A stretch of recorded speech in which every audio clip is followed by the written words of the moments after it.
Hello, hello, hello. I am back. I am back. 22 is here. Lots to talk about. Hello, everybody. Welcome to Courtesy Call, the podcast where I rant about politics, world affairs, and societal issues. I am your host, Scott Perry. And it is Sunday, June 20th, 2021. And yes, we are back. Or I'm back. And I apologize for the delay in skipping a week. As some of you were aware, if you checked out both our Facebook and Twitter, that there was no new episode last week. Also, if you clicked on the link to our IPMNation.com page, you would also see that there was no new episode last week. I unfortunately ran into some rare scheduling conflicts last week that got in the way of being able to produce this episode last weekend, and made the executive decision to postpone it to this week. So, yes, I apologize for that, and don't foresee having any other postponing or break until maybe next year. Yeah, I would say probably next year, but nothing for this year so far. So, of course, when you miss a week, you miss a week. You miss a week worth of headlines, which adds up, and you end up having 2 weeks worth of headlines and material. So, without further ado, in this episode, I'll be definitely going back into last week and this past week, and we'll be going over some of that material. So, should be a fully packed episode here today and for this week. And let me tell you, these past 2 weeks, definitely a lot of good things to discuss. Let's see. Mass shootings. Mass shootings. They're still continuing. They're still happening. And there has been no sign of the numbers letting up or, decreasing anytime soon. So, they continue to occur throughout the country and the world, with over 10 in the past 2 weeks, making it a total of, get this, 270 mass shootings in this country this year so far.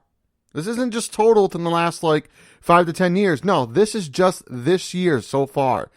We're only 6 months into the new year, or into 2021. And we've already accumulated 270 shootings. Over 270 mass shootings. This is purely outrageous. And yet, a big chunk of us want to leave the Second Amendment alone? And we want to do nothing about it? I mean, what do you have to say now? What do you have to say to that, Miss Marjorie Taylor Greene? What excuse do you have on this one? I mean, should we go blame it on Jewish space lasers? Egyptian space lasers? How about the Chinese space lasers? They're the easy ones to make fun of and to pick apart right now, right? Right, so let's go with Chinese space lasers. Because, and the pandemic came from there, so that's an easy target, right? Why not blame it on them, right? Or maybe Antifa. How about you want to blame it on Antifa or BLM, saying they're the ones committing all these shootings. They're the ones who are the ones to blame for ruining the Second Amendment. Oh no. What will we do? I mean, how do you think we should handle this, Miss Taylor Greene? Let me guess. I know. We will make statues of the shooters. And, so we could teach our kids, what great people they were and the wonderful things that they did. We really need to get this under control. And the legislation, there needs to be some sort of legislation out there, to bring this all to a halt. All while experts are predicting that if nothing is done very soon, the number of shootings could reach, get this, almost 800 by next year. Yeah, no exaggeration. The pace that we're on now It could be up to 800. It could double if nothing is done. And I'm not even going into, I mean, imagine that so far up, that this was to occur. That is completely outrageous. And at that point, you shouldn't feel safe leaving your driveway. Never mind driving to, public areas, which is scary.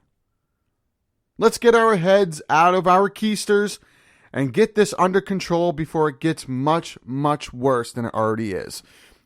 So yes, mass shootings continuing, and there was a few in Texas, there was some in Virginia, in Colorado. Pretty much you name a state, it pretty much happened. Another one in Tennessee that occurred a couple weeks ago. And, So let's get this under control so it doesn't get any worse than it already is. Let's see. Jeff Bezos, other news and headlines, is looking to head to space. For some of you who may not know, yep. The astounding billionaire who owns the popular e-commerce company Amazon will be getting on a rocket ship built by his space exploration organization, Blue Origin. And he will fly on that rocket. But he will not be going alone. Nope. Joining him will be his brother, Mark, who also works for Blue Origin and Amazon, and lucky winners of lottery drawings. That's right. If you want to join the Bezos brothers on this epic flight, you have a chance, as there are a few spare tickets being auctioned off, starting at, get this, an affordable $28 million a piece. You can afford that, right? That's very easily doable. Just $28 million, that's it. The group will be taking off in the latest Blue Origin rocket and will be in space for a whopping 11 minutes, Bezos is claiming. He wants to be in orbit for only 11 minutes, which experts are deeming as dangerous. How? Well, it's a very small capsule, of course. Very small capsule that's going to hold, I think, like 4 or 5 people. And yes, there may be tons of backup safety features. Knowing Bezos, he definitely wants those in there. But that's not a guarantee. I mean, if something goes wrong, there's very little that could be done to prevent anything from happening, anything catastrophic from happening. I mean, they could lose oxygen. They could blow up and burst into flames. They could burn up on re-entry, maybe. And they can get into a severe crash. I mean, there's a lot of things that need to be done. I'm not trying to deem this trip as like, cursed or anything, or that something bad is going to happen. But I'm just saying the chances are very high. I mean, if are very low to even recover if something bad goes wrong. Something goes wrong. There's very little that could be done. But although there haven't been any accidents recorded in the past 15 test flights, they have conducted 15 test flights, and there's been no issues. Bezos even said that with the rocket, and scientists experts have backed this up, that with the rocket being small as it is and having the latest technology that they're doing with these nitro rockets, means it consists of nitrogen instead of just regular jet fuel. It says it doesn't require as much speed and friction as a regular rocket would. You can go at a very reduced speed than rockets do, and still penetrate the Earth's atmosphere and be able to be, grab onto gravity and go in orbit for both, entering into space and during re-entry. So that's good. That's encouraging news. That's good. It makes you feel more safe if you become one of the 3 or 4 to join the Bezos brothers. You looks like your safety is going to be pretty high. So speaking of traveling to destinations, for us Granite Staters, the Manchester-Boston Regional Airport announced this past week that they have partnered up with and will be working with Spirit Airlines. Yep. This past week, the airport's aviation director, Ted Kitchens, along with Spirit Airlines COO John Benderadis and Governor Chris Sununu, announced this past week that the Florida-based airline would be coming to the MHT this fall and start operations to destinations all over Florida, including Tampa, Orlando, I believe Daytona's on the list, and I believe Fort Myers was on the list. I think those were the 4.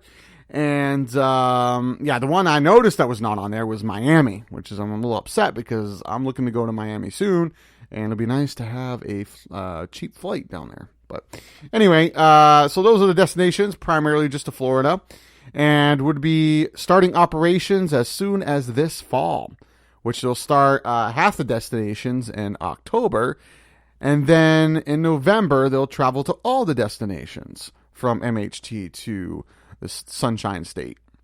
So flights would, like I said, be in 4 locations in the Sunshine State. So if you're looking for cheap flights and convenient flights from here to the Sunshine State, here we go.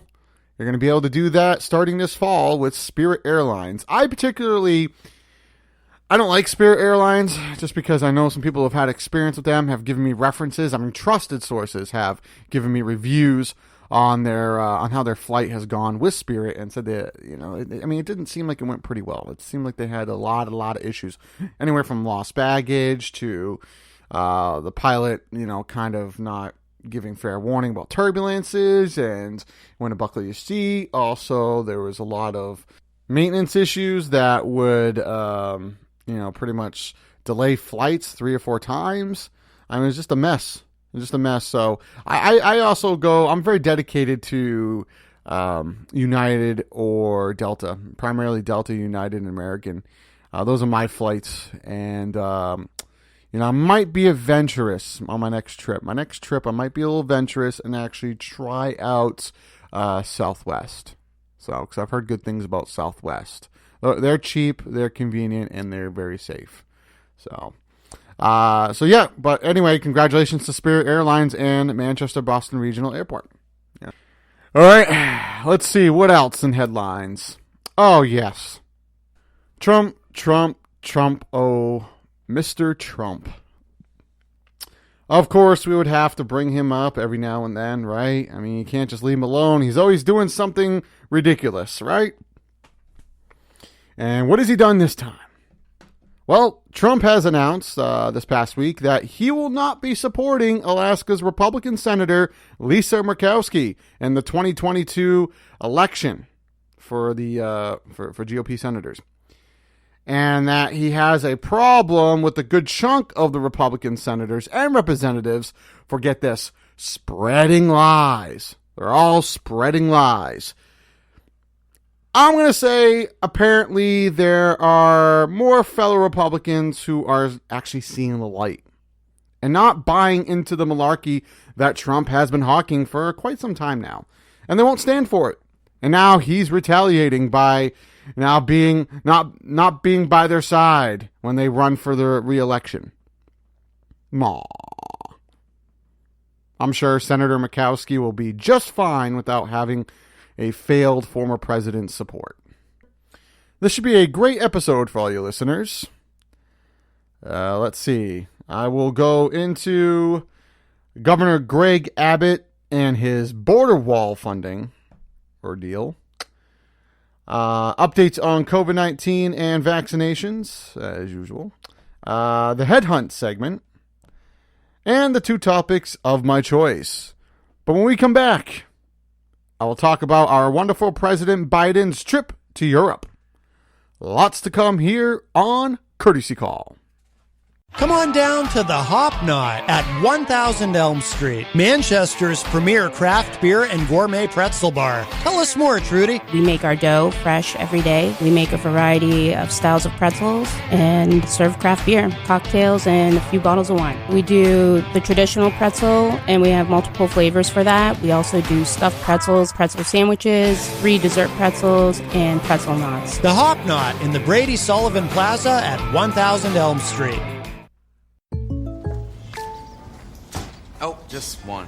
Jake from State Farm, it's the least I can do. You really did me a solid with that, Maya markdown on my insurance. Here's the deal, Maya. State Farm offers everyone surprisingly great rates. Right. No, really, there are no markdowns, just great rates. Pull around back in 20 minutes. I'll hook you up with the good parts.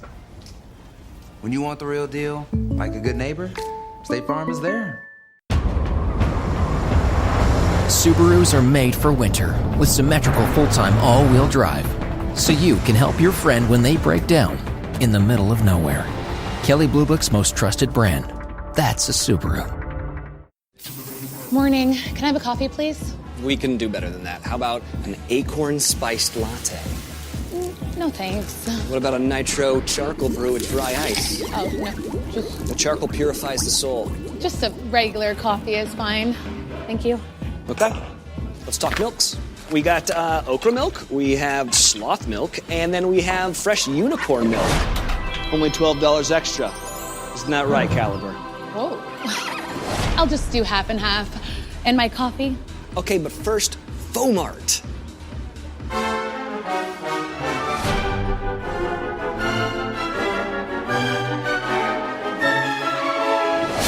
Oh. Ta-da! Okay, you know what? This is ridiculous. I just want a coffee. I'm sorry. Why does everyone leave us?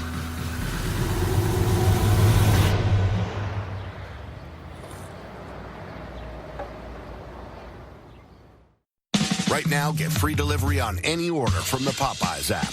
That's any of our favorites, from our crispy chicken to our signature sides, straight to your door. So put those feet up and get ready to feast. Love that chicken from Popeyes. Coming in to get a deal that includes existing customers. He's probably 5'8", but we'll give him an even 6'1". It's this guy! Wait. Did I just hear existing customers can get a deal? Yep, at AT&T, new and existing customers get our best deal on all smartphones. That's pretty great. You think I look 6 foot? I sure do. Kind of. It's not complicated. Only AT&T gives new and existing customers the same great deals on all smartphones. Get up to $800 off our latest 5G smartphones. Hey, Dad. Hey, son. No, Dad, it's a video call. You gotta move the phone in front of you like it's a mirror, Dad, you know. Okay. How's that? Is that how you hold a mirror? Power E-Trade gives you an award-winning mobile app with powerful, easy-to-use tools and interactive charts to give you an edge, 24/7 support when you need it the most, plus $0 commissions for online U.S.-listed stocks. Don't get mad. Get E-Trade and start trading today. For 40 years, millions of people just like you have lost weight fast with the clinically proven Slim Fast plan. Shake, shake. Sensible meal is all it takes. It's as easy as 1, 2, 3. Shake it off, crunch it off, blend it off. You can even snack it off. Up to 20 grams of protein and as low as 1 gram of sugar. Yes, I did! Control hunger up to 4 hours and see results in just 1 week. Slim Fast. Pick a date, lose the weight.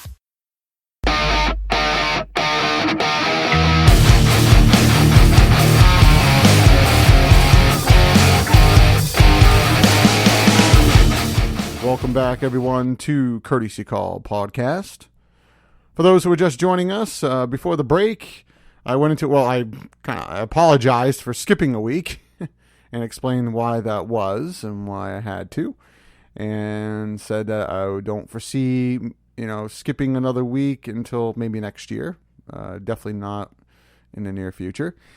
But then I went into some of the things that have been going on the past, 2 weeks. And, I talked about the shootings, the mass shootings that occurred, and that they're still not letting up. The numbers are still increasing dramatically, and there's got to be something done to put this to a halt, or else it could get much, much worse.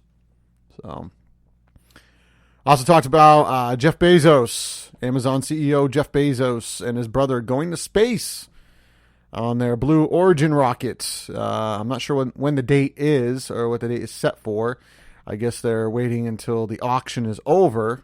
Auctioning. When I say auction, I mean auctioning off remaining seats in the rocket. So if you like to have your chance to, go up into the exosphere with the Bezos brothers, you're going to need at least a whopping $28 million for a starting bid. But it'll be pretty cool, once it happens. It'll definitely be one for the headlines.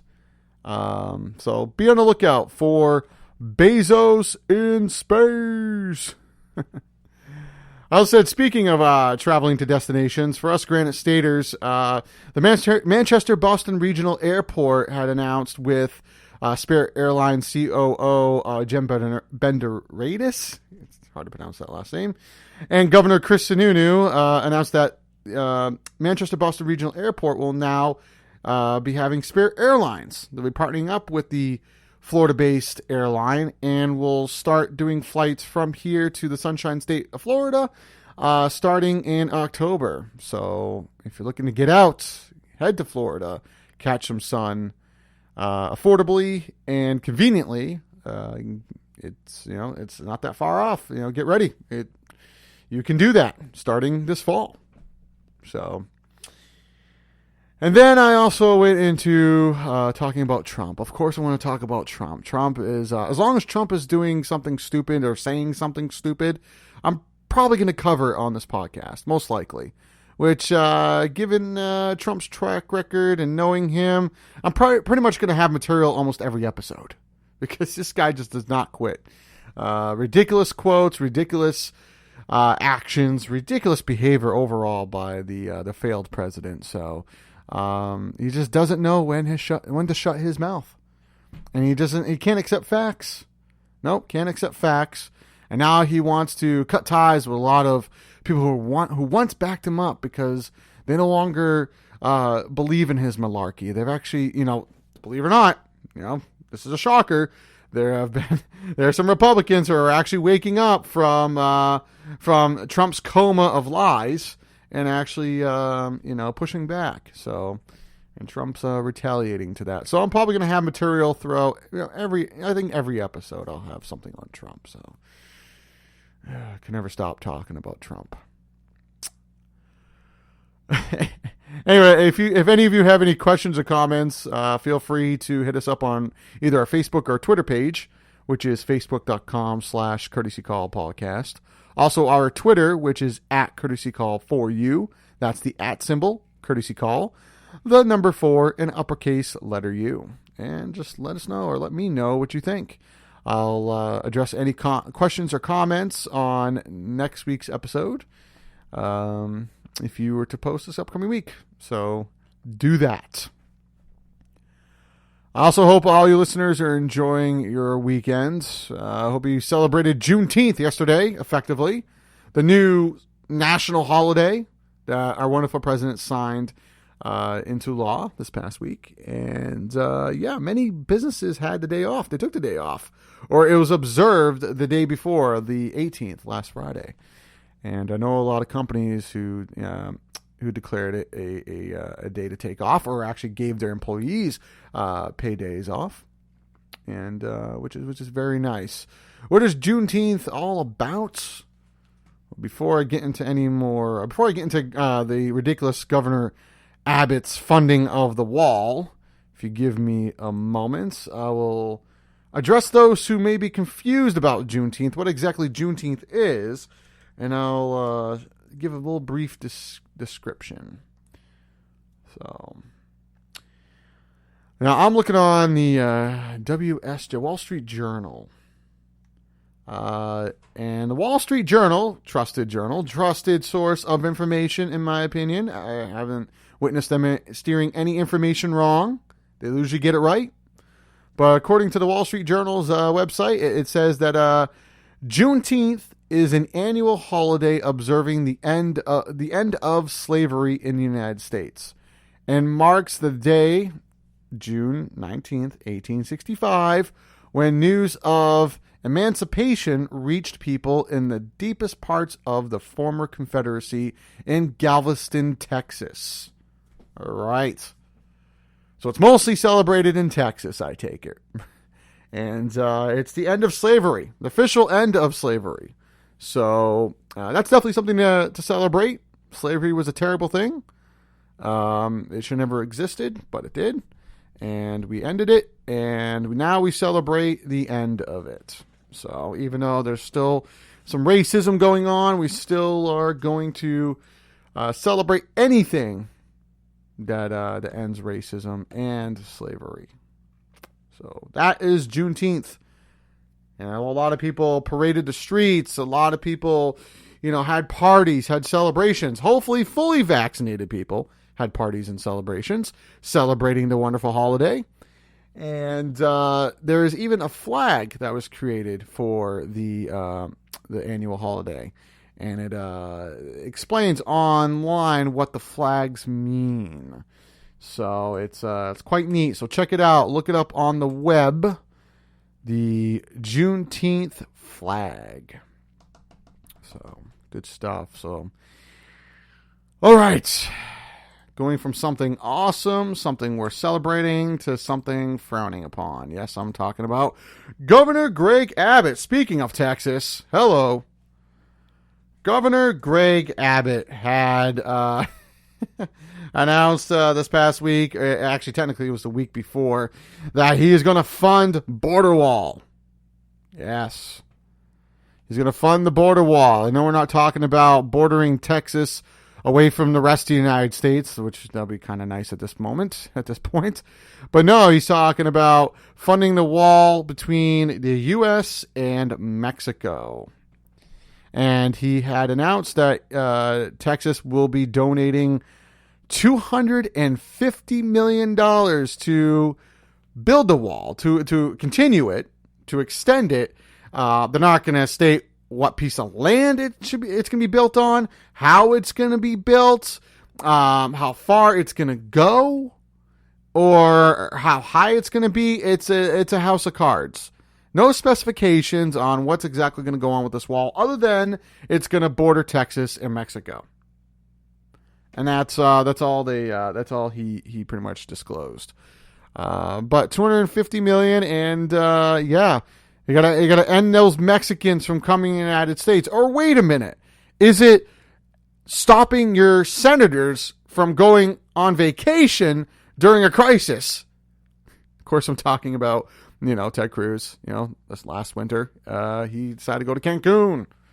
You know, during the power outages and the crisis in Texas when they lost power because of a winter storm they were not prepared for. Because, a lot of Texas isn't so bright as they think they are. So it's kind of funny how you want to stop Mexicans from coming into this country. But I think the biggest problem is you know, U.S. government officials going over there during an inconvenient time. So it's I don't think it's really Mexicans that are the problem here. I think it's us. It's us Americans and our ignorance that's becoming the big problem here. So.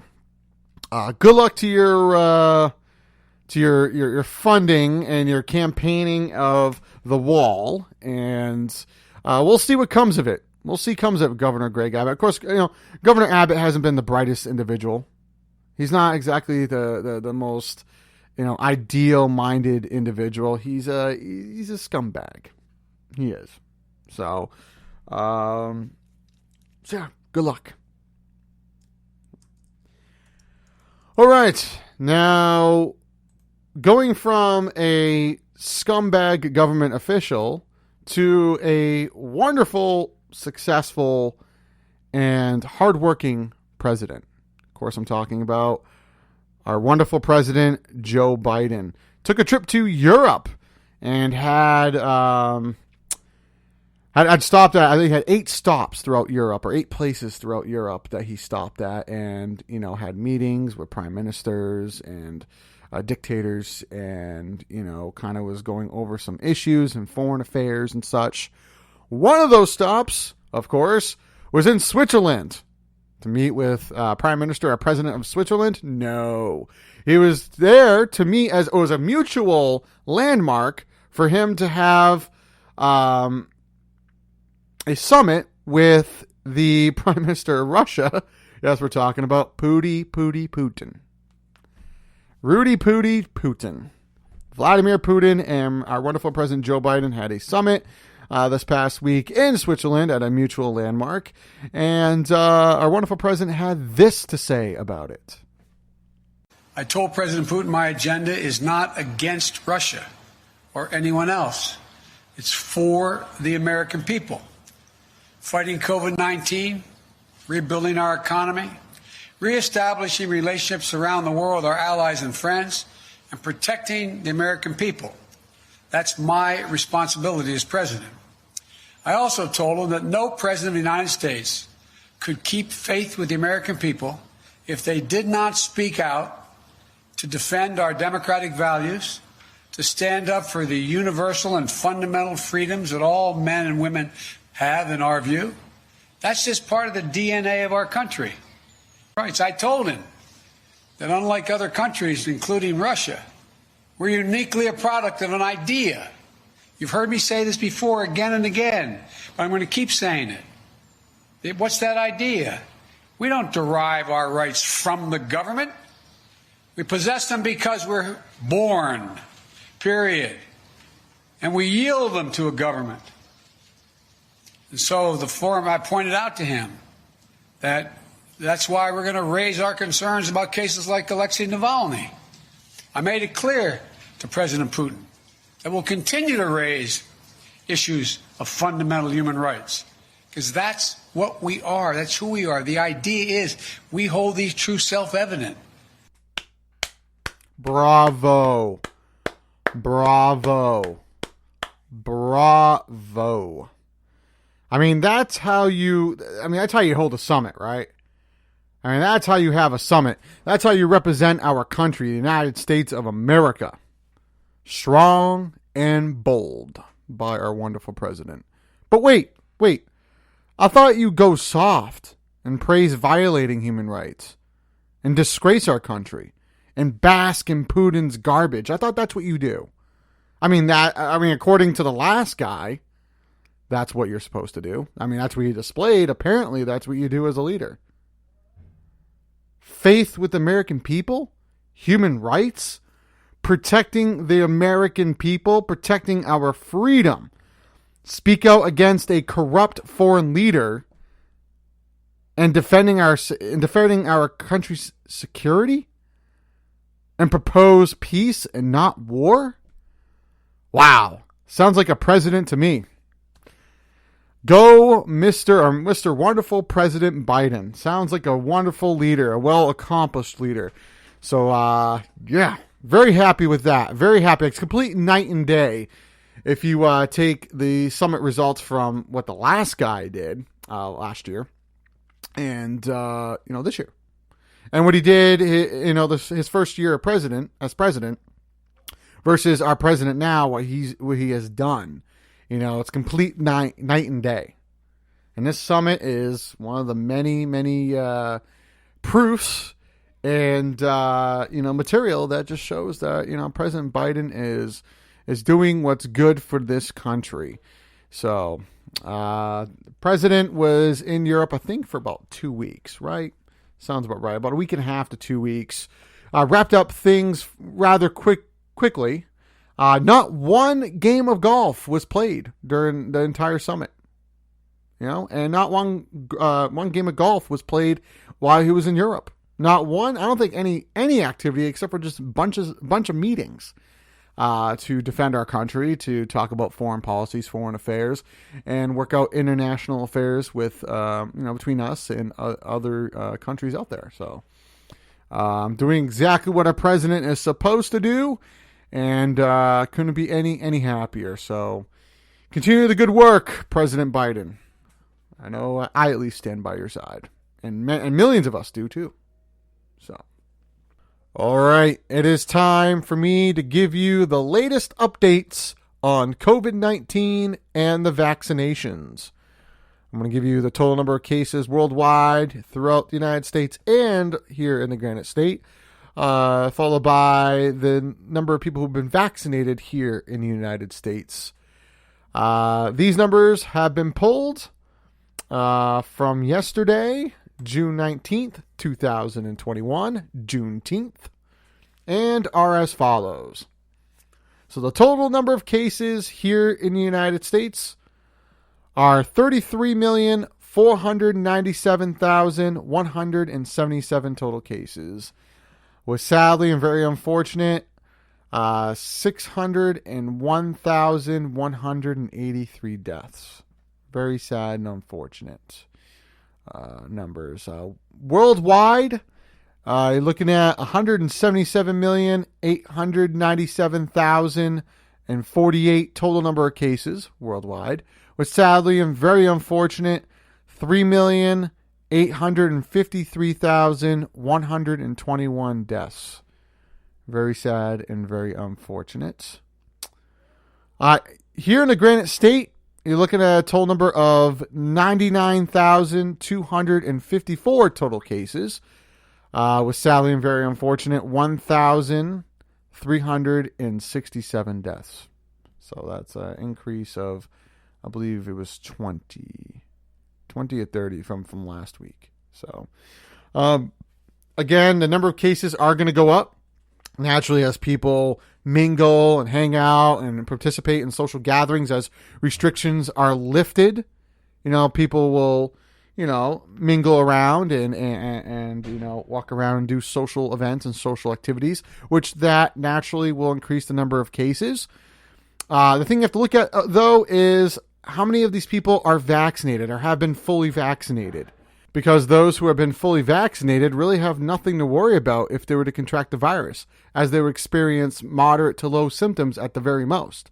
Whereas those who are not fully vaccinated should be worried because, they could suffer the full symptoms, trouble breathing, get very sick, coughing, dizziness, and lots of dizziness, and could possibly be hospitalized, So that's what you have to look at when you look at these cases going up, is how many of these people have been fully vaccinated versus those who have not.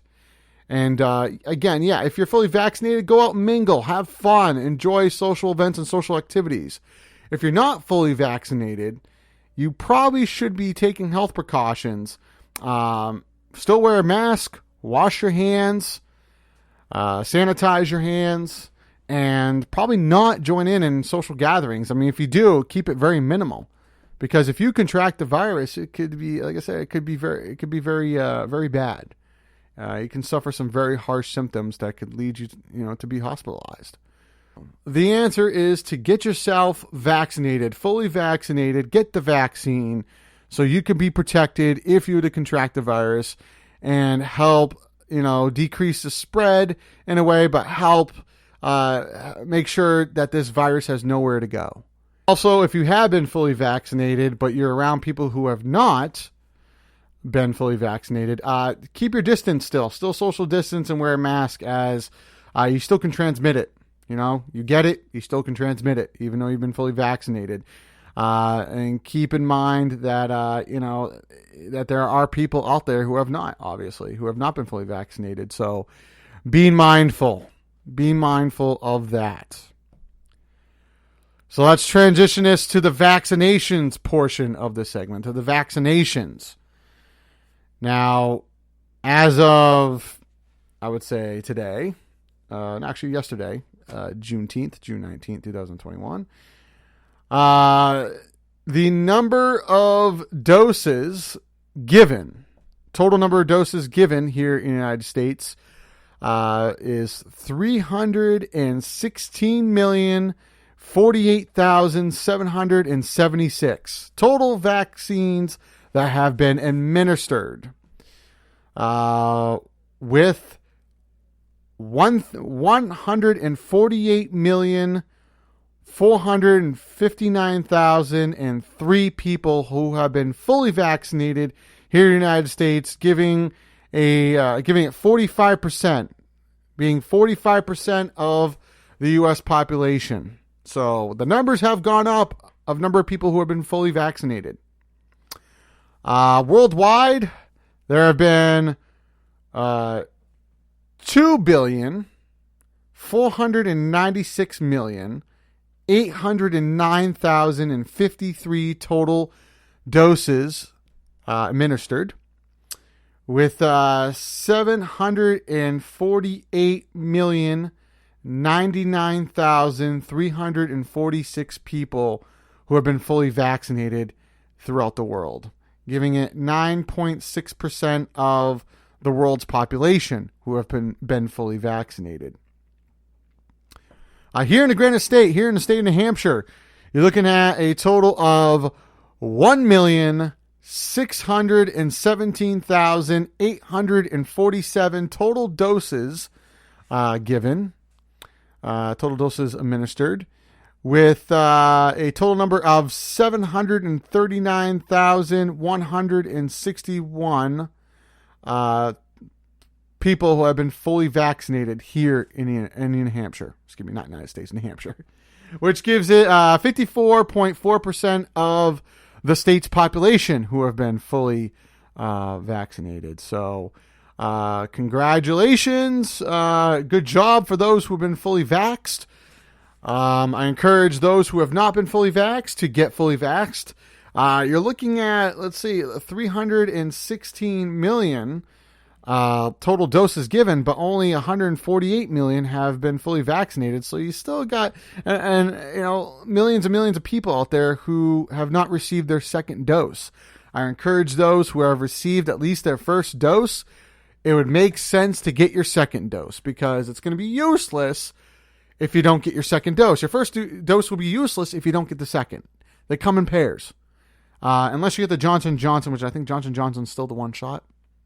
I know Pfizer and Moderna require you to get 2 shots. So if you got the first one, you might as well get the second one. Just makes more sense. Or else you getting the first one is just senseless. Now, I can understand some vaccine hesitancy. People have, being hesitant to get the vaccine or get fully vaccinated, as there's been many rumors and misinformation out there that could cause dissidence and, turn people off to get fully vaccinated. So allow me to kind of clear some of those things up, some of those pieces of misinformation out there. I think the one that's been irritating me for the past couple weeks now has been the one where supposedly the vaccine makes you magnetize, or, makes you a magnet. And videos of people putting like metal objects around their neck, around their collarbone, and these metal objects stick to them. I couldn't help but to chuckle a bit. Because, to even get close to have enough, metals and iron in your body to even get some sort of magnetic reaction, you would be experiencing more than just an object sticking to your chest. You probably would be going blind. You probably would be having severe muscle pain. You probably would be vomiting profusely. You'll be having a lot more issues going on in your body if you had enough iron in your body to create a magnetized reaction. So that's, I find that complete ludicrous.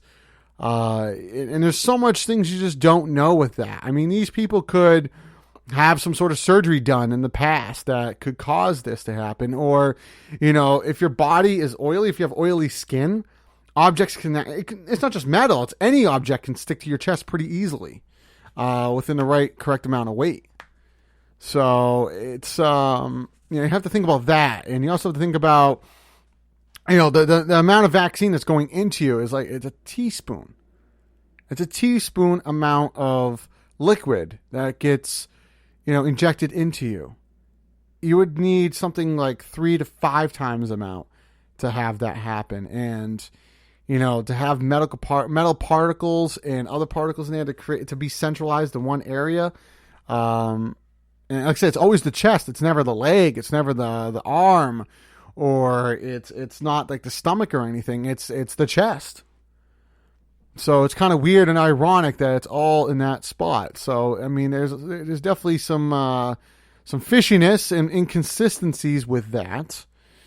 So yeah, and there's others, like of course the one from the beginning was a microchip, which to even get anywhere close to a microchip or have that function properly, it would not be in liquid form. If to put a microchip in your body, you would have to implant it surgically. You couldn't do it by fluid, and it would take a heck of an effort from the government to get liquid to form into metals, which would cause a lot more health complications. And to be able to manufacture a working microchip to have it work effectively, it would have to have some sort of antenna, and that's that's beyond science fiction. That's complete science fiction and some.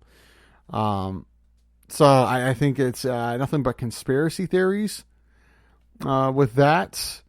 And yeah, so I mean, the vaccine, the symptoms of the vaccine you will feel within the first, like they say, the first few days. I'm going to say within the first week or two, because I know some people who have gotten the vaccine still have symptoms after like a week or two. So, but definitely after 2 weeks, it should dissipate. Definitely within 3 weeks, it should be gone. And absolutely within a month, you shouldn't suffer any symptoms from the vaccine. It just goes in there. It finds the replica protein that they put in the vaccine from the coronavirus, and it kills it. Your immune system kills it and now recognizes it. That's it. That's it. That's all the vaccine does. It doesn't go in and surf throughout your body looking for every issues and just, destroys you. A lot of the people who are suffering health issues have pre-existing conditions, have had a history of these health issues occurring, and were warned not to get the vaccine and did, and suffered and resurrected or brought up those symptoms that they experienced prior to. And they're severe symptoms, something you should absolutely know that, it's a hazard before, getting it. And these people did it anyway. So that's what came of that. You're still going to get symptoms. In general, it's common you're going to get symptoms, whether they're severe. I don't believe it. It's very moderate to low symptoms. And then once you're fully vaccinated, if you contract the virus, again, low to moderate symptoms. So get yourself vaccinated. Stop giving in to any conspiracy theories. It has tremendous positive data, and will move us closer for the FDA to fully approve these vaccines. I believe the only reason why the FDA has not approved of these vaccines yet is because they're waiting to gather data from majority of the United States, meaning these people who have received one shot so far should get their second dose. If these people who have received their first dose, who have yet to get their second dose, get their second dose, we will have enough percentage of data to satisfy the FDA's official approval, and both Pfizer, Moderna, and Johnson & Johnson will be fully approved to become, mainstream vaccines, for COVID-19. So the other thing I've been hearing is that, people are suspicious and feeling weird that a lot of states are trying to push people to get a vaccine, or offering incentives, to get people to get vaccinated. And I would say that's not really suspicious at all. I mean, if you think about it, we're trying to get people to be fully vaccinated here so we can get this virus under control. And there are people who are hesitant to getting vaccinated.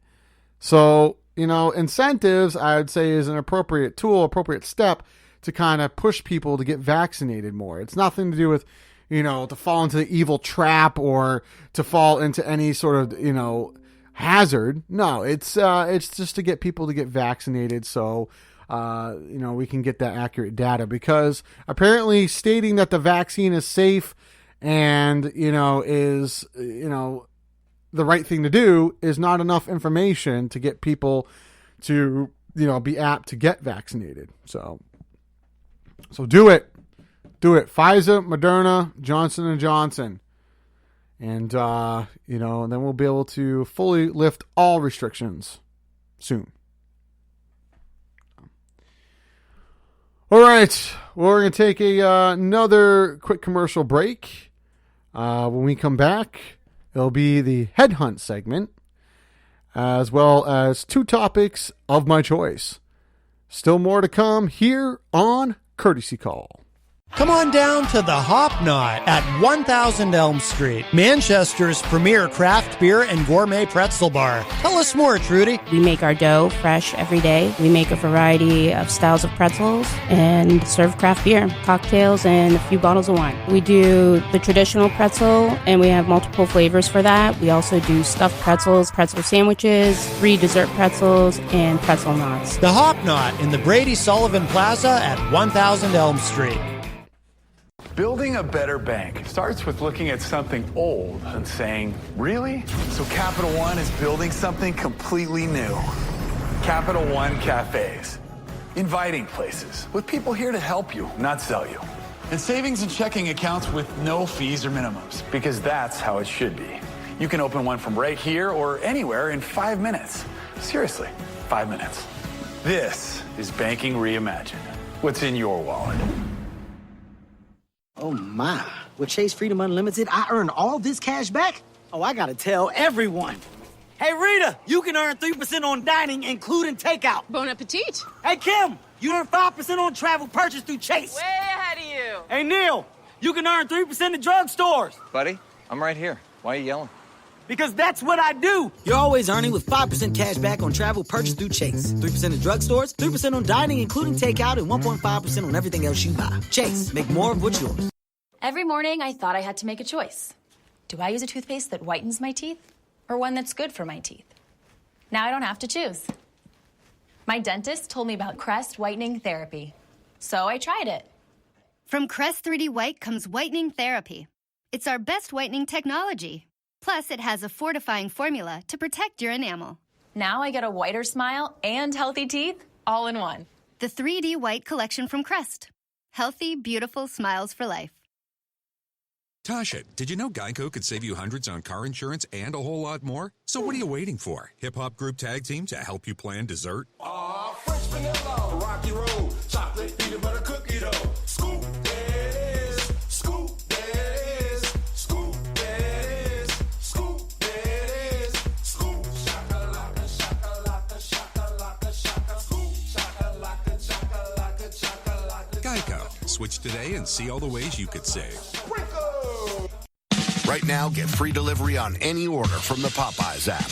That's any of our favorites, from our crispy chicken to our signature sides, straight to your door. So put those feet up and get ready to feast. Love that chicken from Popeyes. The greatest stories don't have to end. If we do this, we're going to do it our own way. They can expand, evolve, connect each generation to the next. The stories continue. Only on Disney Plus.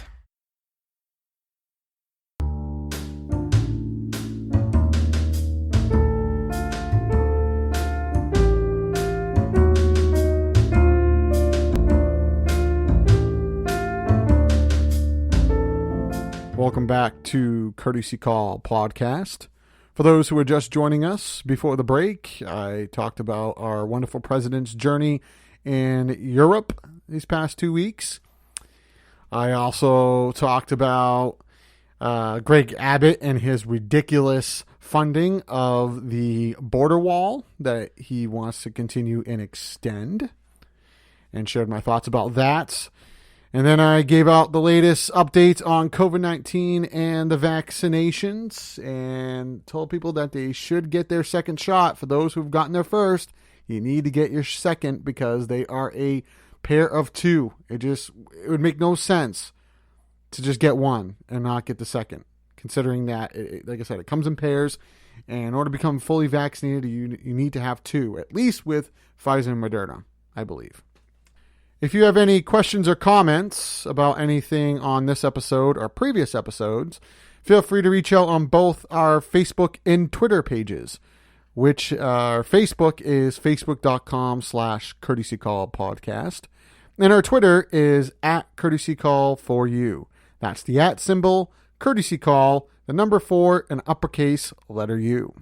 And give us any feedback, on anything that's discussed in this episode or previous episodes. And any questions you may have, just post them, and I'll address them on the following episode, which will be next week, June 27th, and that will be the episode 23.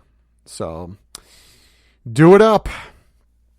All right, so now I'm going to do something that I normally would have done in the last segment before the break, but delayed it to now. And that is, of course, for those who have listened to previous episodes, know that it was the part where I promote local businesses or give local businesses a plug.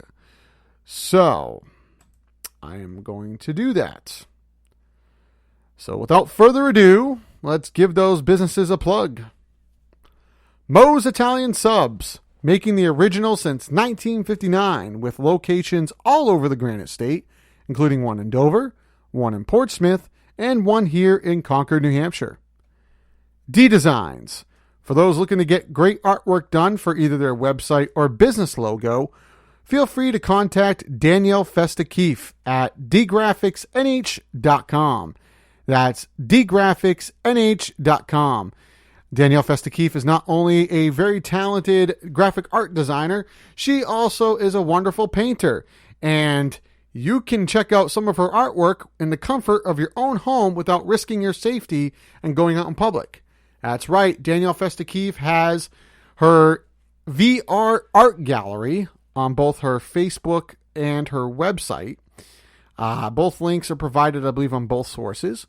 You click on the link, you register, get yourself all set up, and you can actually check out the paintings that she has done in this, exactly what it says, a virtual reality art gallery. You can walk right through from room to room, check out these pieces of work, and just appreciate the love of art while sitting in the comfort of your own home in front of your computer and not having to go anywhere.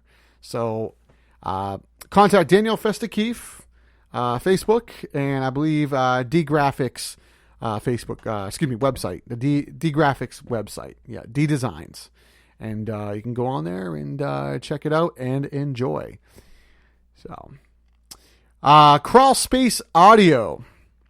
If anyone's looking to do any audio projects, such as podcasts, or you're a musician looking to record your work, feel free to contact Dave Swillem at 603-275-2020.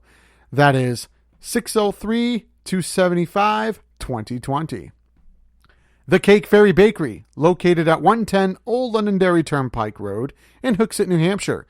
They sell wonderful baked goods such as cakes, pies, cannolis, cupcakes, dessert logs, and other bakery novelties. But what they're best known for, in my opinion, is their eclairs. If you love eclairs, you're going to love this place. They make nice, good-sized eclairs. It's nice, rich, but not too sugary custard that's made just right. A lot of it inside the pastry with some very rich and decadent chocolate frosting. So it's definitely a very wonderful and enjoyable eclair. Excuse me. Wonderful eclairs. They're wonderful eclairs. So I'm just thinking about it. Just makes me lose my mind a bit. They're so delicious. So check them out. That is the Cake Ferry Bakery, located at 110 Old Londonderry Turnpike Road in Hooksett, New Hampshire. And get some of those eclairs, and you'll appreciate them a lot more. Trust me. Good stuff. Speaking of bakeries, Clem's Bakery, located at 29 Indian Rock Road in Windham, New Hampshire. They also sell wonderful baked goods such as cakes, pies, cannolis, and eclairs, and other baked novelties. But what they're best known for is their donuts. If you love traditional, old-fashioned, good old filled donuts, you're going to love this place. They have all the varieties, anywhere from chocolate frosted, honey glazed, chocolate cake. They even have blueberry cake and old-fashioned. They also, my favorites are their vanilla and chocolate cream yeast shells. That's right. It's a half-cut yeast shell that's baked to perfection, nice and soft and moist, what you want from a donut, and then filled with some very rich but not too sweet cream in the middle. So I love them. I have to pace myself. I have to definitely have some resistance, or resist the urge to buy like 40 of them. But they're wonderful donuts. They're amazing. Again, that is Clem's Bakery. That is Klemms Bakery, located at 29 Indian Rock Road in Windham, New Hampshire. Check them out. All right. I hope you guys are enjoying the rest of your weekend, enjoying this nice weather. I have been, enjoying the weather. I've, let's see, in the past couple weeks with this beautiful array of high-pressure warm front coming through. I've gone to the beach a few times. The beach has been nice.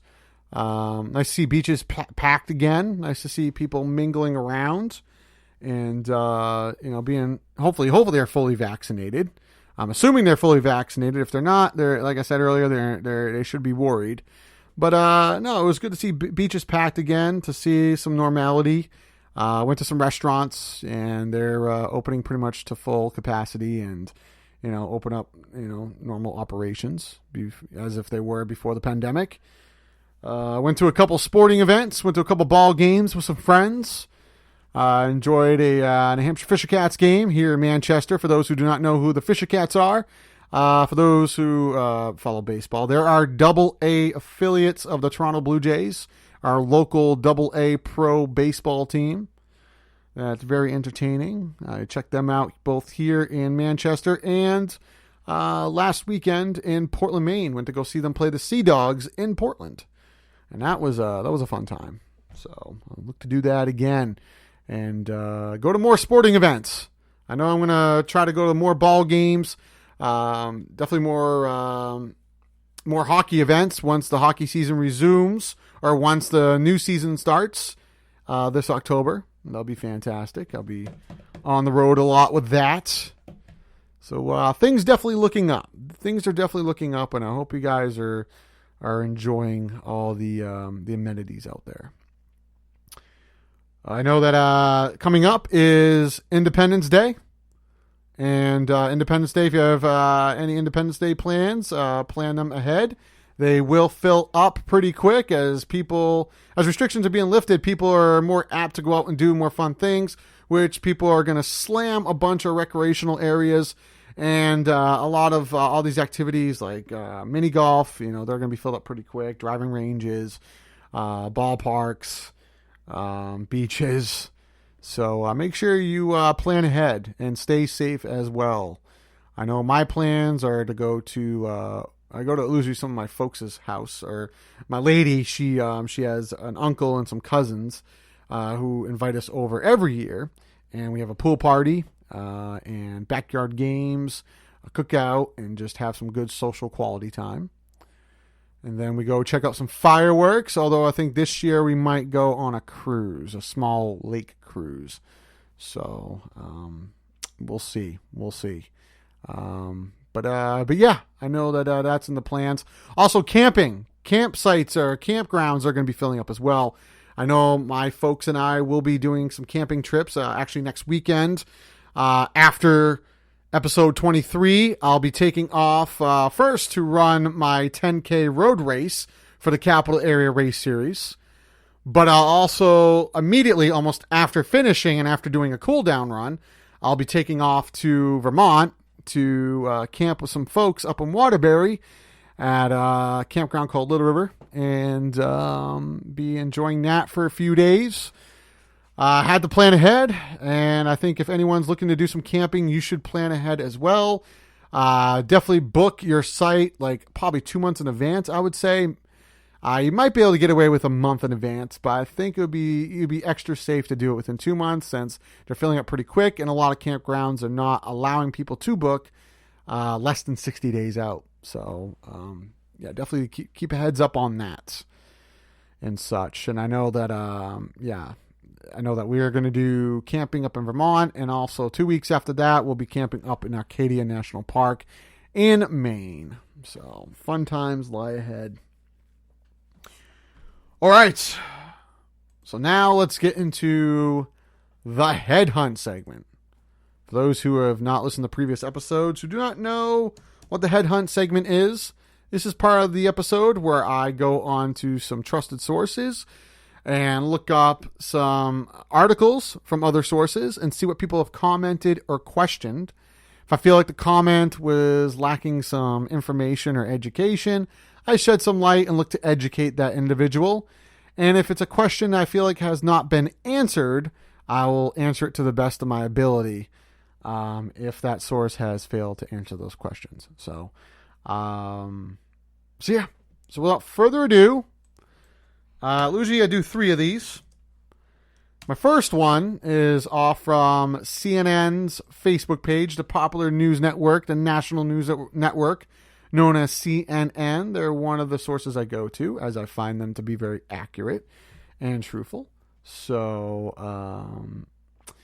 without further ado, let's take a look. This article is was posted yesterday afternoon. Actually, no, yesterday late morning. And it was an article stating about speaking of vaccine, COVID-19 vaccine, and sperm count. As there was concerns that the vaccine harms your sperm count. And the article reads, sperm count and quality did not drop in healthy young men after receiving a first or second dose of Pfizer or Moderna vaccine, according to new study.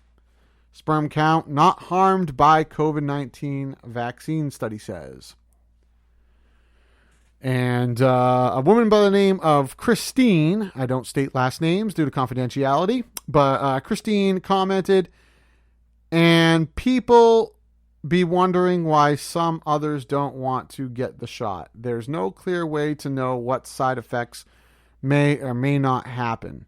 That's the main reason I don't want to get one. Again, I said this before the break, and I'll kind of enlighten Christine here to comment on that and state that, well, yes, there is evidence, first of all. There is clear data out there for the 50% or 45% of people who have been vaccinated in the United States, and the 9.6% of the people worldwide who have been, have used this vaccine or have gotten the vaccine and been gotten both shots and been fully vaccinated. There's evidence showing that it's successful, that the vaccine works, the vaccine is safe. There is a clear way to know. You can go on CDC's website. They'll clearly, I believe they have a whole page based on all the vaccine information that you could ever want or ever need.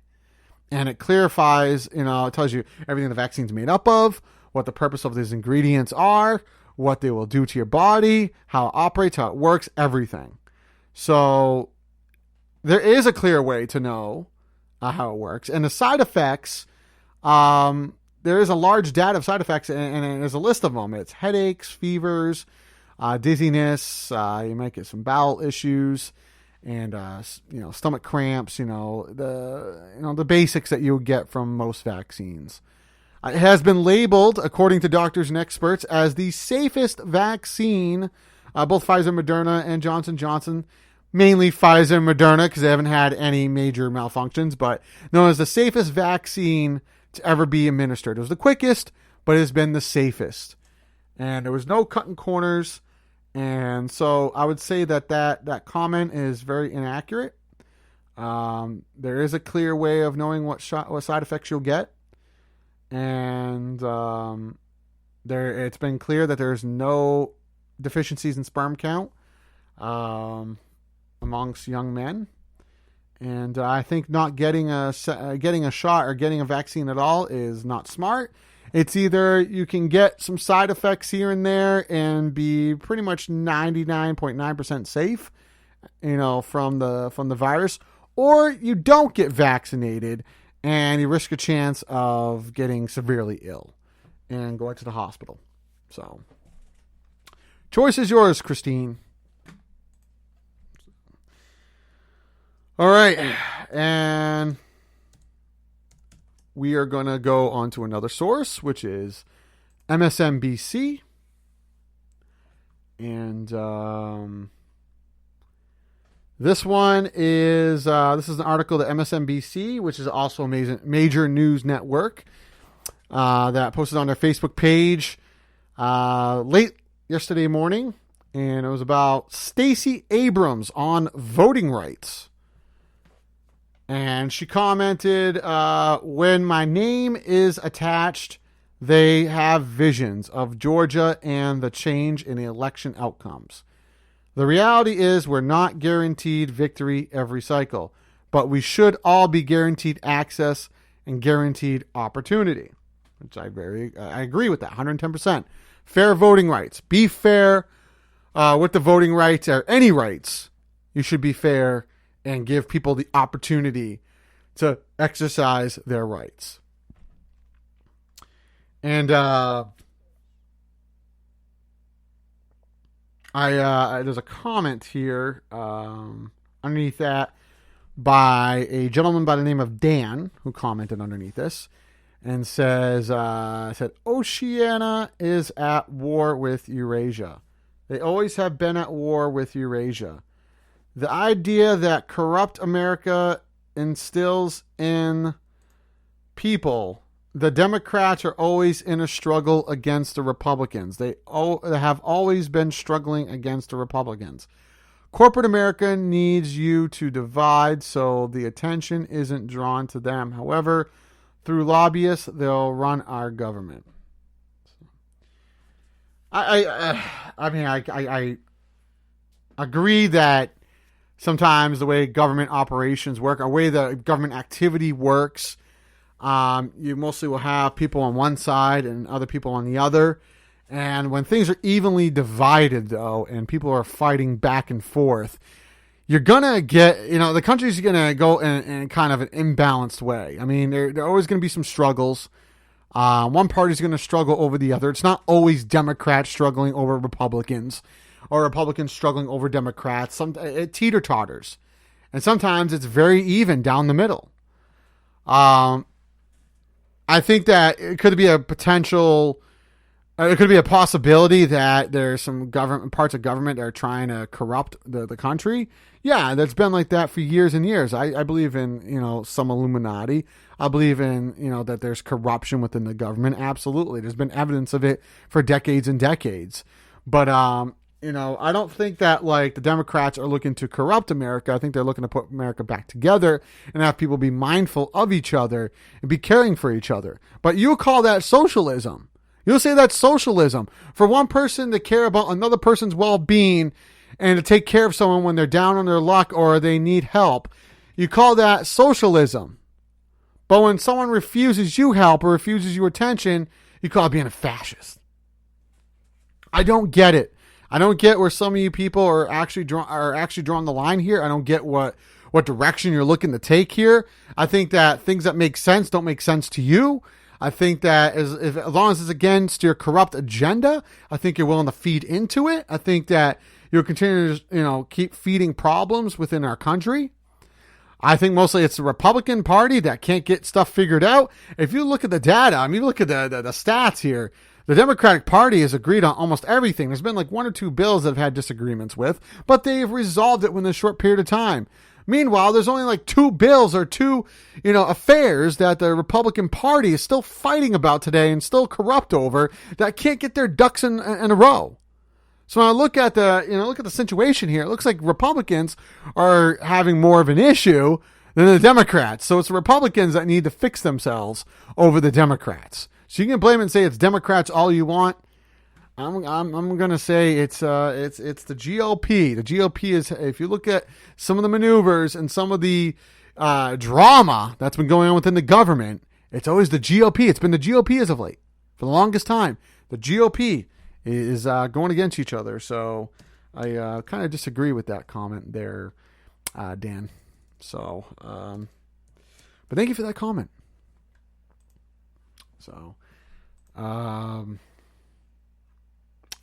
next article is going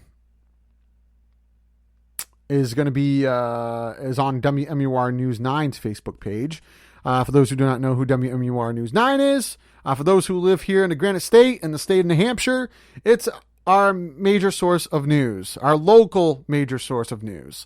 As you know, WMUR News 9. And I would say yesterday, late morning, early afternoon, they posted an article about ransomware, cyber attacks, and ransomware. Another big issue going on in our country. A lot of cyber attacks being done, and the troll or the cyber bully or the person who's the criminal, the hacker, will hold someone's material, data, and other documents at ransom as hostage in exchange for payments. So ransomware, that's what that is. And the article states the IRS offers no formal guidance on ransomware payments, but some tax experts say deductions are usually allowed under the law and established guidance. And the headline says the FBI says businesses shouldn't pay cyber criminals, but some ransomware payments are deductible. That's good. So if you ever have a cyber hacker, a cyber criminal hacking into your system and demanding funds, or also release your data or all your information out there, if you do make those payments, they are deductible on your taxes. I guess that's good to know. But it is a serious matter, and it needs to be stopped. People are pathetic. Cyber techs who want to be criminals, they're pathetic. They want to, hold people hostage. I don't get it. But a gentleman by the name of Jim commented underneath. For those talking about the 16 industries recently discussed, this has been public knowledge for decades. Biden didn't just release it recently. It's literally the same list that was brought to light last year to prioritize vaccinations and has existed for years. I'm not sure what vaccinations have anything to do with ransomware, but I guess they could connect in some way or fashion, but it doesn't give a clear, definitive path, but that's just ludicrous.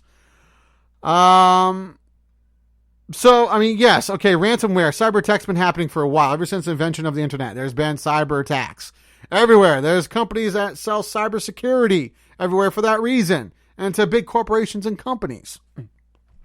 So it's nothing new about cyber attacks and guidance to how to deal with cyber bullies or cyber criminals. That information's been out there for years. I agree.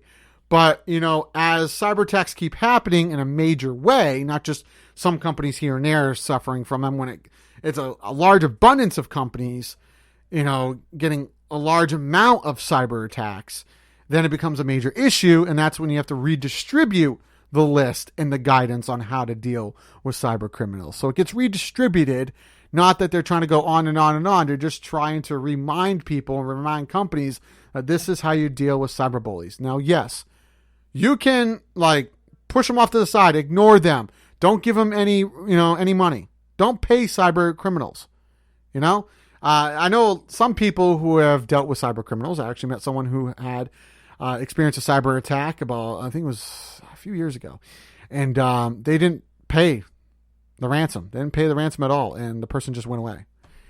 It's some of these, cyber bullies can cause some damage, but a lot of them are just talk. A lot of them don't have the technology or the ability to actually release your documents or release your information or to do major damage to your system or you. They don't. A lot of them don't. Some of them do, but a lot of them are just talk to just get money out of you because they don't have the credentials to do it the right way, I guess. But this comment by Jim, I don't think this is to prioritize vaccinations. I don't know how this has anything to do with it. It's ransomware. He's just trying to let people know how to handle cyber criminals. Nothing to do with vaccinations. So I think your comment is pretty. It lacks a lot of. How do I say this in a very nice way? It lacks competence. So, very incompetent comment. But thanks for posting there, Jim. All right. Well, that wraps up our headhunt segment. And now it is time for the two topics of my choice. By the way, before I get into this, I do want to add that something funny. Weeks ago, I think it was almost a month ago. It's about a month ago. I actually received on my personal Facebook page someone trying to make a comment towards one of the episodes or just grouping all the episodes that they heard all together and just making a comment stating Biden's a horrible president, Trump was a better president, Biden's terrible, he's running this country into the ground. I'm not going to comment on who it was. But I just want to know that if you have any questions or comments about anything that's been said on any of these episodes, don't go to my personal Facebook page. Go to the Courtesy Calls Facebook page. You can find it easily on Courtesy Call Podcast. Facebook.com/Courtesy Call Podcast, and on our Twitter page, which is @Courtesy Call for you. My personal Facebook page, I'm just going to ignore it. I'm not going to get too much into it. I'm just going to ignore it. So, all right. So yes, now it is time for the 2 societal topics of my choice. And this is the part in the show where I talk about some of the issues that I feel at this point in time society is going through a hardship on, or misunderstanding on, or could use some knowledge on. And I address them and I add my 2 cents worth. And I pretty much go on a rant about societal's issues. Before I go into any of these topics, I'm going to do it the same fashion as I've done it in previous episodes. And I'm going to give a little bit of a briefing on some of the previous topics I've discussed in the past. And if you listen to previous episodes, you know what my first update and review is going to be about. That's right. It is traffic violations and poor driver's etiquette. That almost doesn't exist. Of course, I mean, do I expect, millions of people to listen to this podcast show? Mostly not. Probably not hundreds of thousands. Probably not even tens of thousands. I don't know. So I don't think that a few episodes and all of a sudden, presto, driving etiquette is going to be at its best all of a sudden. And poor driving is going to be corrected. Everybody's going to drive great and start driving correctly and doing the right thing because everybody listens to Courtesy Call. No, I don't believe that. I think it's an unrealistic way to think. However, I do believe there's some portion of people who do listen to this podcast who can relay some of the information that I promote on here and tell their friends and family the correct information and educate them on what good driving is and the frustrations out there and what happens if they don't correct their driving etiquette. And hopefully that word will spread throughout at least the Granite State, if not like at least the Merrimack County area. And people at least around the Merrimack County region or Merrimack County perimeter can start driving properly. I'm hoping with the next, by the, few months. I'm saying few months. I'll be golden. But anyway, my frustrations with poor driving and driver's etiquette. People still speeding on the roadways as if it's a speedway. They're treating it like it's a speedway. And they don't care if they get into an accident. They don't care if they invade other people's safety. Blowing through red lights, stop signs, 4-way intersections, speeding around a roundabout to where the other car hasn't even cleared their exit way yet, and the person's almost nearly getting T-boned. Seeing a bunch of that going on. I'm also seeing people kind of spin out of the yield signs, when they go off an exit and into the highway. They're spinning around the yield signs and almost clipping someone, almost swapping paint. I see this on the daily during my daily commutes, and it's a really a big issue, guys. It really is. And I know a lot of you are probably, some people give me feedback and are saying, why don't you just let people be? Why don't you let people just drive the way they drive? If people are really driving incorrectly, they'll get into accidents and learn the hard way. Let them do their thing. Stop trying to be harping people so much. Just let them do their own thing. If they're driving the right way, they'll be fine. If they're driving the wrong way, they'll get into an accident and learn that way. Learn the hard way. Here's the thing. That's fine and dandy. I am about letting people do their own thing and let them learn the hard way. Learning that it's the most incorrect way, the hard way. I'm all for that.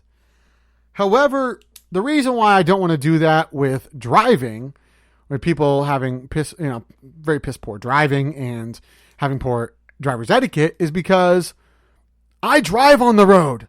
I'm on the road. And their poor driving just doesn't affect them. It affects everybody else, including myself. And if they get into an accident, there's a chance that could affect me. Because not only, could it be a chance that they could clip me or whatnot, but let's say if I'm not even involved in the accident, still a thing called traffic, this long, grueling, irritating, annoying thing called traffic happens because, rescue and emergency vehicles have to, swarm in and clear the scene and take care of the situation. And during that time, they block traffic to try to redirect traffic to another route where people can get away from the traffic scene. And traffic is horrendous, and I have places to go. I'm a busy person. There's a lot of thousands of millions of other busy people are out there who would like to get to their destination safely and not wait in traffic and shouldn't have to wait in traffic and be late to getting to wherever they need to go. So I don't feel apt to just let people drive unsafe on the road and let them learn the hard way, because it affects me, and it should affect you too. If you drive, it should affect you.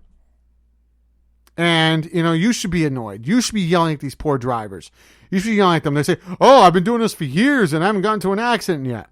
Yeah, I've met a lot of people who have said that. I met a few people, particularly, who have said that and have gotten into accidents. And it's like, oh, I can drive wherever I want. I can drive reckless as much as I want. I don't care. I want to get to where I'm going. I shouldn't be tied down by laws. I know the roads really well. I know I can get away with. Not long after that, I find out that they were an offender bender. I don't have a car anymore because I crashed it. I T-boned someone. And I was like, how'd you do that? Oh, I kind of thought the coast was clear, so I blew a stop sign, took a right real quick, and there was a car right there. And I'm like, I warned you.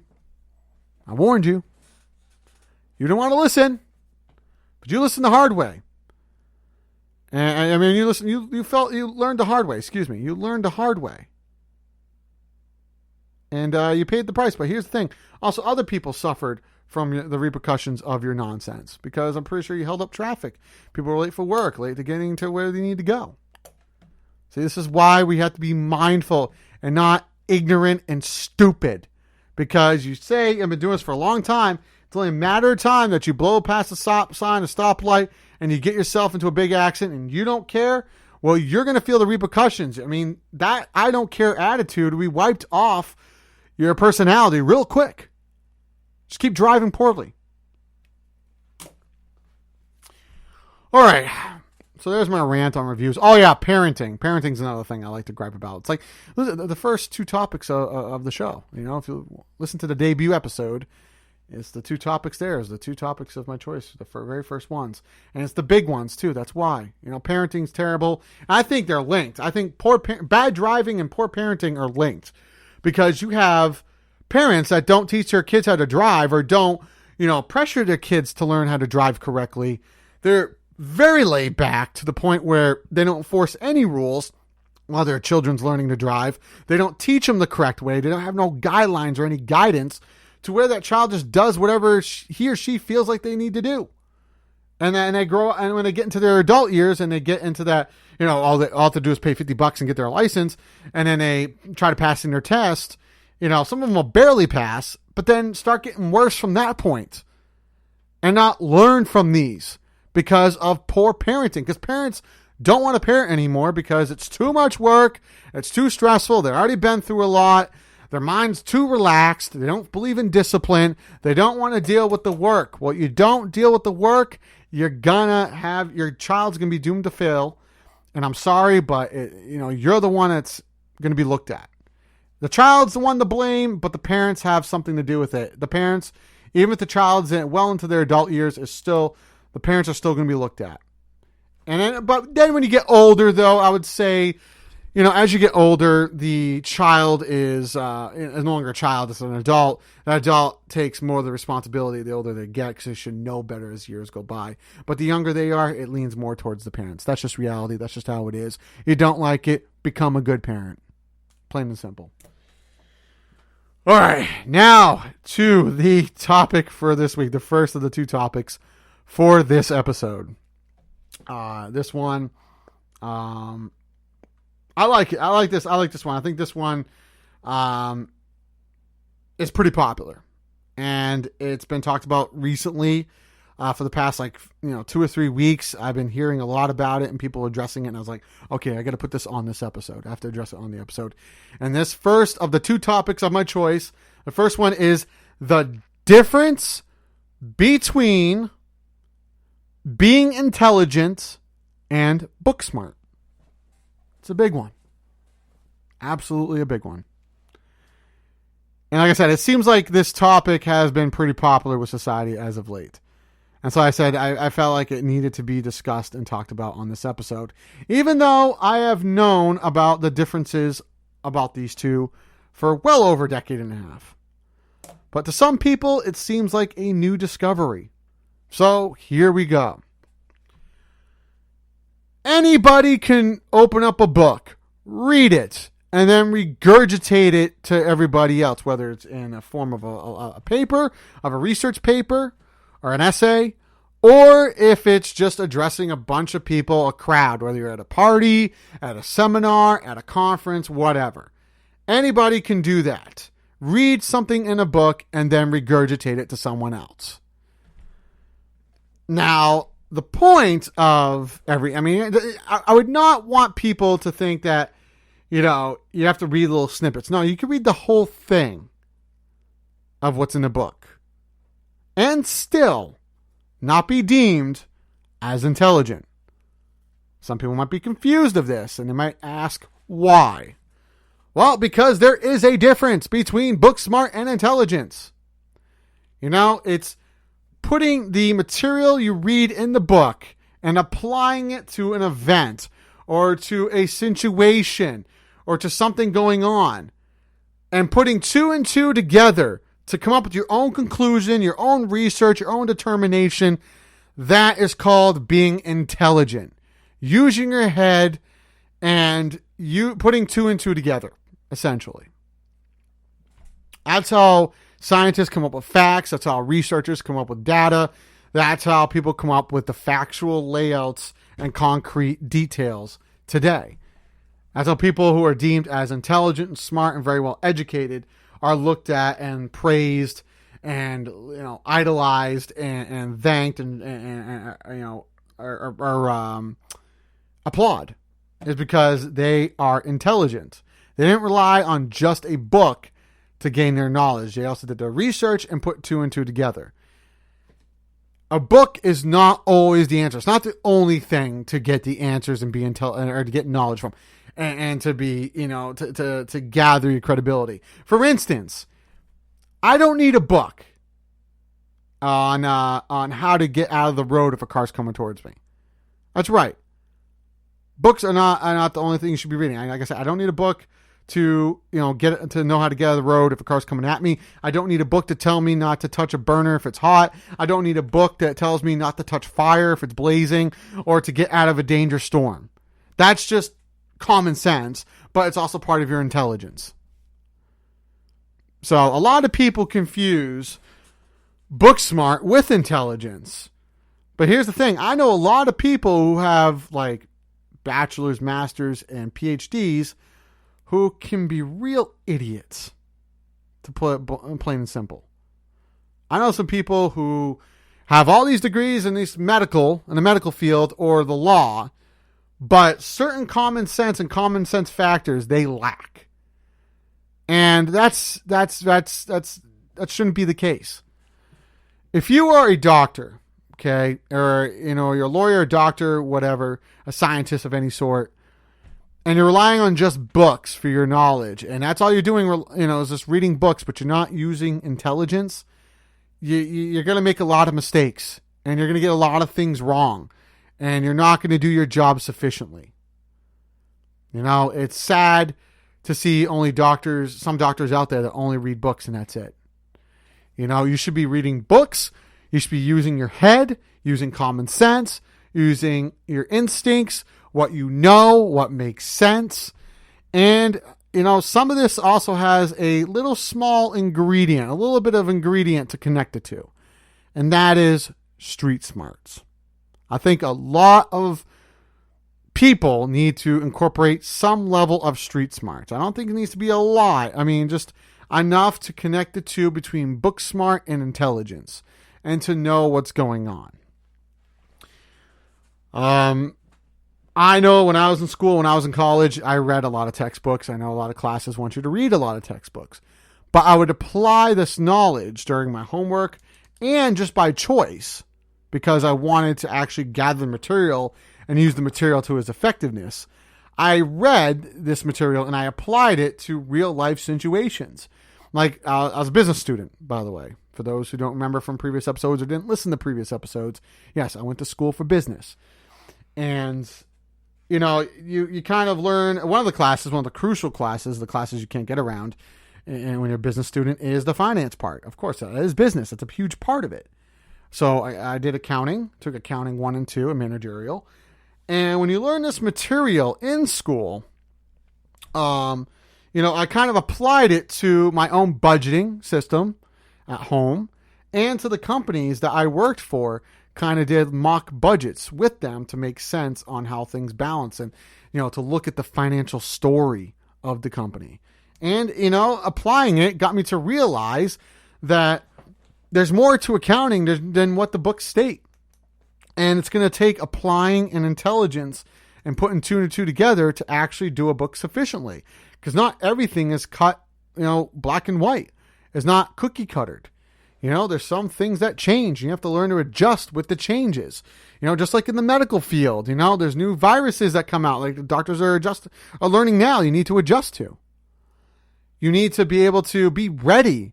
And when these things come about, you have to, yes, apply the knowledge you learned in college, but you need to apply it to things that are going on and knowing the past history of some of these things going on and put 2 and 2 together to be able to control a sickness, to diagnose a sickness, to treat an illness, treat a disease, treat a virus, treat some sort of illness or some sort of dysfunction. And that's the thing that's missing with today is that people feel that they should only learn one end of the spectrum, but not learn the other end. Again, back to my debut episode, I talked about my beliefs and how I like to look down the middle and how I like to look at both ends of the stick. I always look at both ends of the stick. Like, for instance, you know, I know that book smart, sometimes books can get tiring and overwhelming, and to you it may feel like a lot of blah, blah, blah, but that blah, blah, blah is knowledge you're going to use in your profession. You're looking to go to school to study a certain profession so you can get a career in this profession and provide yourself a good career, but it should be something that you're passionate about too, or else you're not going to survive in that career. So why would you not want to learn all the facets, all the truth, and all the facts about it? So you have as many tools as possible when you go into your profession that you can excel and succeed well. And here's a little cheat sheet for you. Every profession's going to have its downsides and stresses and wall of frustration, and, you know, it's going to have its episodes. Every job's going to have that. You're not going to stay away from that. You're not going to find a job that's absolutely perfect with no issues, no stress, no downfall, no frustration whatsoever. That does not exist. Every job has its downfalls. So you got to pick the profession and the study and the major where you're willing to handle those downsides. Pick the one that has the downsides that you're willing to tolerate, that you can handle, that you can push right through and get through in a very correct manner and non-premature way. You got to pick that profession. And when you're in a medical profession, you're going to be able to handle stress well, handle frustration well, depression well, and be able to take in facts and want to be a sponge and just eat up facts, be hungry for facts all the time, and always get the knowledge, the correct knowledge all the time, and look to study these things and to test these things out and look for more knowledge, and possibly, if you get higher up in your field, become what's called a researcher. Someone who's out in the field who can gather data, gather information, and predict the next pandemic, the next illness, the next sickness, or better yet, manufacture and come up with a recipe to cure diseases and viruses that already exist, or ones that are about to exist. To be able to come up with the new information, become the person who wrote the book, your textbooks. Instead of reading the textbooks, become the person who writes the textbooks with the correct, absolute, factual data, looking at both ends of the stick. So there you go. All right. Now, the second topic of this episode, I feel, I've discussed before. I've gone over before, or at least had a chunk or a little portion of a rant about, a little snippet about. But, I want to revisit it because I feel like it still needs to be said, still needs to be known, still needs to be addressed. And that is, this is constructive criticism. Constructive criticism. Kind of goes in with the being book smart and intelligent. You're going to have to be able to be, you have to be able to be criticized or take in constructive criticism, which people, especially of today, are not very good at because people do not like hearing negative things about them. But here's the thing. The right person who wants to succeed and do very well and excel in a profession, do very well in general, a lot of things, is going to have to take constructive criticism or some level of constructive criticism. And not a lot of people are looking to do that. A lot of people are looking to, just think the way they want to think and not be told any different.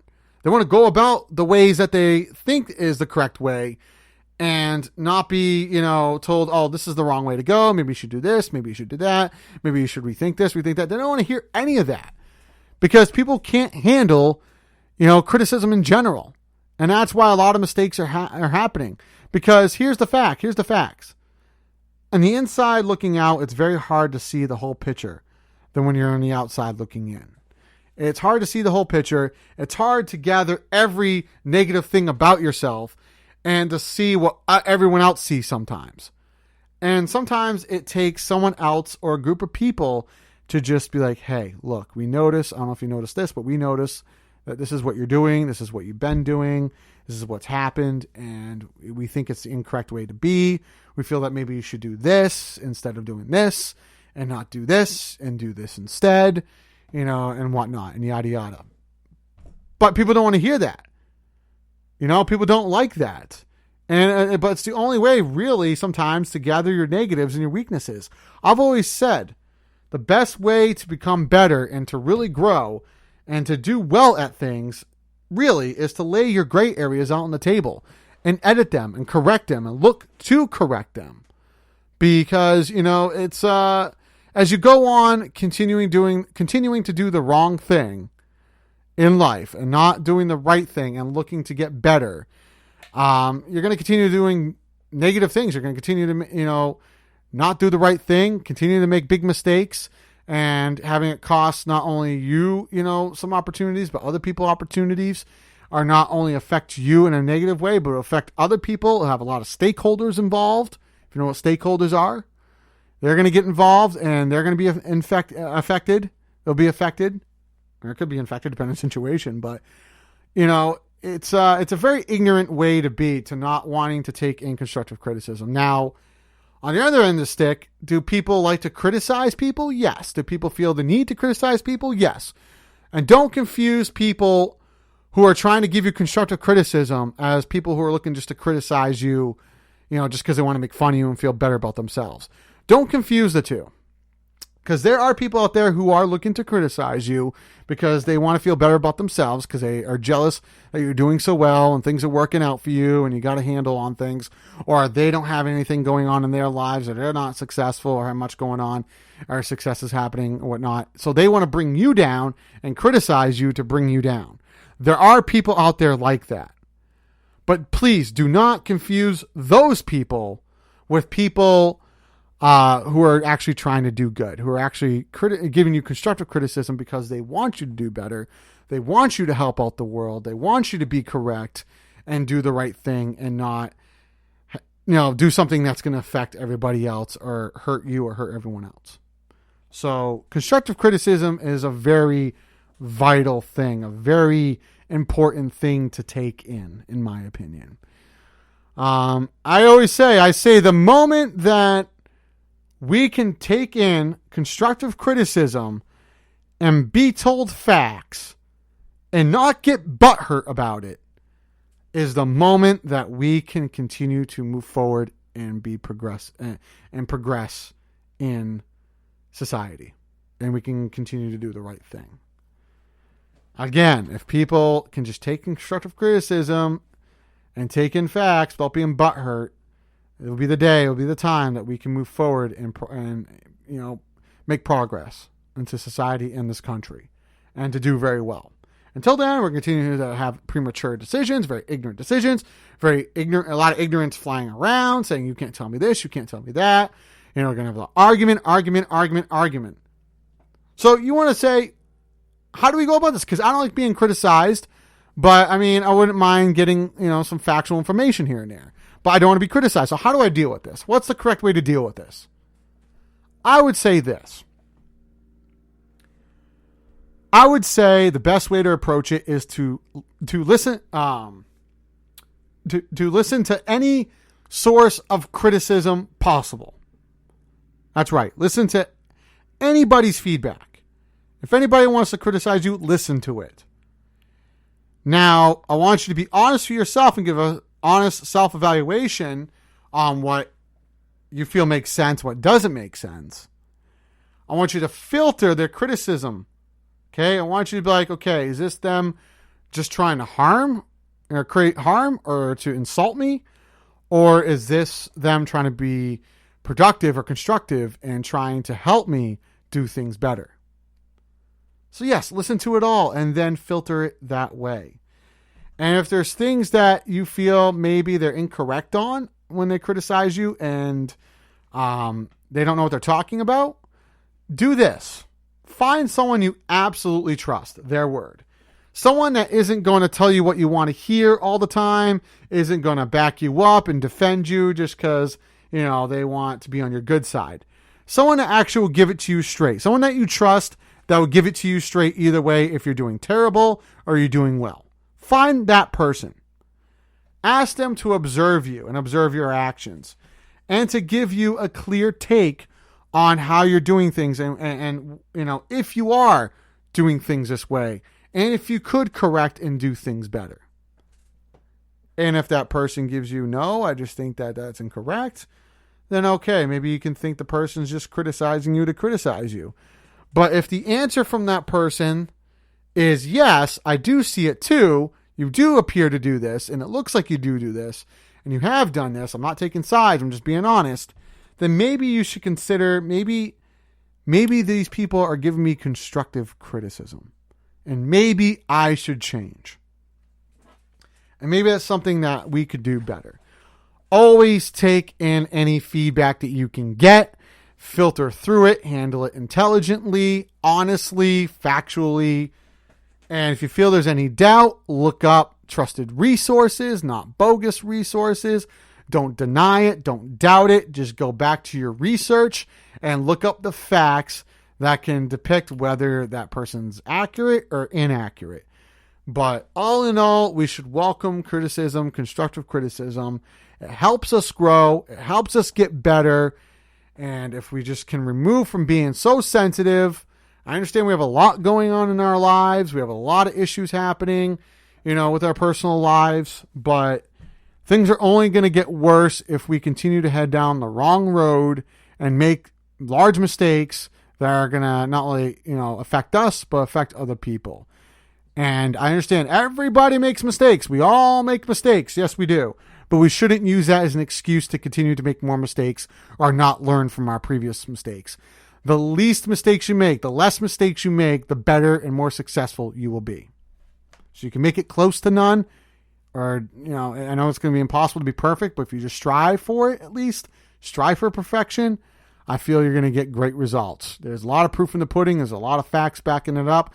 I've witnessed it. I know people have witnessed it, and you could even witness it too if you just focus and get on board with taking constructive criticism and helping correct your mistakes to help make the world, to do your part to make the world a better place. Thank you. Whew. All right.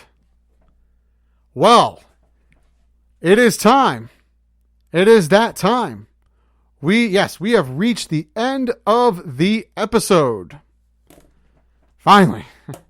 I want to thank IPMNation.com's president and CEO, Matt Carnerton, for giving us the spot. And, of course, all you listeners for tuning in.